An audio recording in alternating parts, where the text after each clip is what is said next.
Dhaka Tangail rail রুটের গাজীপুরের শালনা এলাকায় চিলাহাটি এক্সপ্রেস ট্রেনের 4টি বগি লাইনচ্যুত হয়েছে। এতে ওই রুটের উত্তরগামী ট্রেন চলাচল বন্ধ রয়েছে।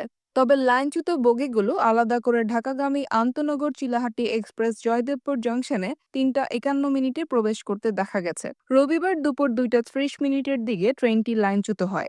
জয়দেবপুর রেলওয়ে জংশনের স্টেশন মাস্টার আবুল খায়ের চৌধুরী এসব তথ্য নিশ্চিত করেছেন।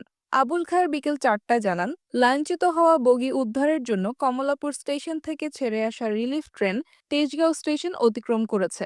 স্টেশন মাস্টার আরও বলেন, নীলফামারী জেলার চিলাহাটি স্টেশন থেকে ঢাকার উদ্দেশ্যে ছেড়ে আসা চিলাহাটি এক্সপ্রেস ট্রেন দুপুর 2:30টার দিকে গাজীপুর মহানগরের শালনা ব্রিজের কাছে পৌঁছালে ওই ট্রেনের 4টি বগি লাইনচ্যুত হয়ে যায়। এতে ঢাকা-টাঙ্গাইল রেল রুটে যমুনা সেতু হয়ে উত্তরবঙ্গে চলাচলকারী সকল ট্রেন চলাচল বন্ধ রয়েছে। ঊর্ধ্বতন কর্তৃপক্ষকে বিষয়টি জানানো হয়েছে। ঢাকা থেকে রিলিফ ট্রেন এসে লাইনচ্যুত 4টি বগি উদ্ধারের পর উত্তরবঙ্গের সঙ্গে ট্রেন চলাচল স্বাভাবিক হবে।